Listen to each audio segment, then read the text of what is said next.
I'm Melody Stevens, and I invite you to accept your multiple responsibilities, to appreciate your life and your business, and to achieve my definition of wealth, which is your time, your freedom, your health, your relationships, and your money.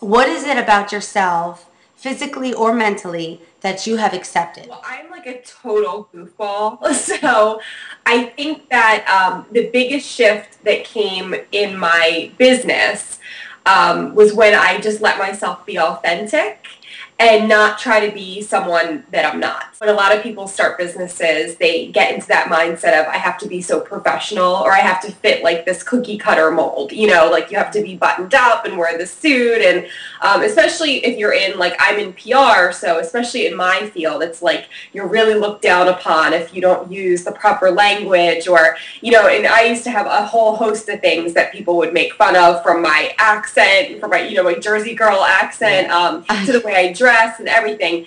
And then I just got to the point where I was really unhappy. And as soon as I said, you know what, let me just be totally myself. Let me put myself out there. Everything from, you know, just dressing the way that I want to speaking the way that I want. I use a lot of slang in my speech, and just being like a total goofball like I am. And then after doing that, it's like really everything just started to come together, and I was happy. My clients were happier. I was attracting amazing clients, like people that I feel like I could curl up on the couch and just like watch a movie with, you know, as opposed to like a forced kind of relationship. And everything just really came together. So I think like embracing my inner goofball was really the acceptance piece that needed to come out. What is it that you appreciate about yourself? For appreciation, I think I've started to appreciate internally just kind of like who I am as a whole.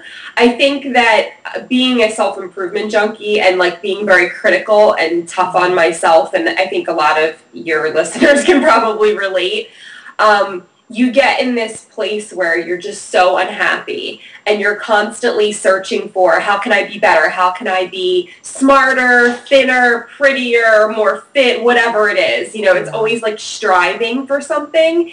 And I think that I think there is something to appreciate with who you are today. Like, instead of always saying, well, tomorrow I'm going to be this. Or a year from now, or 5 years from now, and always like looking to the future and like striving.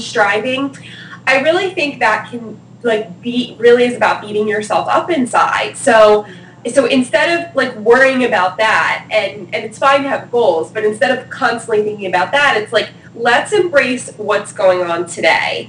And I think, like, I'll just give you one example. Like, sometimes I complain about having to go and run or whatever, like work out, you know, and I'm like, oh, you know, and I'm just like, oh, I don't feel like it, or like this stinks, and, you know, and then like I sit and think about it, and I'm like, well, you know what, I should just be appreciative that my body has the capability to do something like that. Like, I can actually go outdoors, or my schedule, like I have a schedule with the capability that at 2 o'clock in the afternoon I can just go for a run. I don't have to be tied to a desk or in an office or a cubicle somewhere. So I think it's like appreciating those daily, everyday little things that are already in your life and savoring those, as opposed to like always striving for that future wonderfulness that might come.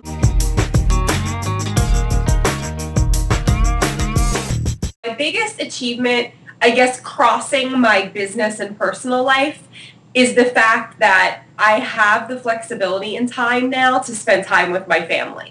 So that for me, like, more so than like a revenue goal of, you know, I want to make this much, or a success goal, let's say, where it's like, you know, I want to be on TV this many times a month, or, you know, those types of goals. My overall goal has always been, I just want freedom, right? So it's like, I just want the freedom that if I want to take off, like, a whole week and go play with my husband and my dog in Vermont, which I just did 2 weeks ago. Nice. I can do that, right? I don't have to be like, oh no, I can't go because I have like these calls or these meetings or this work. It's really like I know that I have that flexibility and that freedom. And so that for me has been the biggest success. I don't care how much revenue, obviously we need to live and things like that. We do very well, but it's just more about having that freedom overall. So one of them is my voice. It's funny because I have that like typical, it's like a Jersey Philly mishmash accent because I'm in Jersey, but I actually live right over the bridge from Philly. And just so everybody knows that's listening in, most of us either lived in Philly when we were young or our parents did. So it's like we have this weird, like, mishmashy kind of accent that makes us say certain things in maybe a different way than you're used to. So I have battled with this for my whole entire life because if I would travel somewhere or even like local, if it was somebody even here in Jersey that maybe wasn't from this area, they'd be like, oh, your voice is terrible, like just constantly, and I have to say, I went through a period where I was like, I think that I want to change it. Like I want to get vocal coaching so that I can speak just like a regular, no accent type of thing. Mm-hmm. And then I was like, so I did a little bit of that and it was horrible. And I'm like, every time, like, I know how to take myself to that place where I can get rid of my accent, but then it's not fun because I'm always thinking about, oh, I have to say this word properly. And really, I mean, who cares? Who cares if I speak this way? It's just me. So I work in an industry being on TV, and I do some acting and modeling and things like that on the side where looks can really come into play. And also you're constantly being pitted up against other people. So it's like, it can be a little nerve-wracking, right? Because you're constantly like, oh, you're too heavy, or you're too skinny, or you're too this, or you're too short, or you're too tall. So it's like, I kind of feel like all of my quirks have been pointed out to me over the years from that industry that the normal person wouldn't even ever know, because it's like, it's so industry specific. The fact that like my legs are way shorter than the rest of my body. It's like somebody stuck their own body together.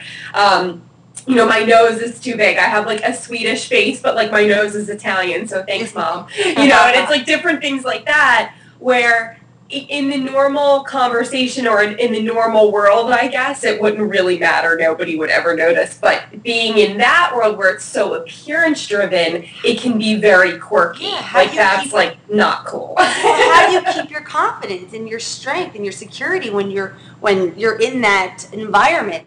Years and years of taking the battering and lots of years of therapy. Really, I mean, it's been like I grew up in this industry, so it was like a huge self-esteem knocker. It was constantly like, oh my gosh, like I need to change this, I need to change that. But also I kind of feel like being pitted against that rejection constantly was also a good way to develop thick skin. I love to be creative, even from when I was like really little, like scribbling on paper and drawing. I was like the one. My mom always tells the story that when I was in, I think, kindergarten, we had to decorate these little like desk plates for our desk. Like it's just like a little piece of like paper that you put with your name. And she said everybody had just their name. Like it was like just their name written out in their little scribble scratch handwriting. But mine had like flowers and like hearts. And she's like, whoa, what's up? And so I feel like that I've been able to take with me, and it's the one thing that like that definitely makes me happy.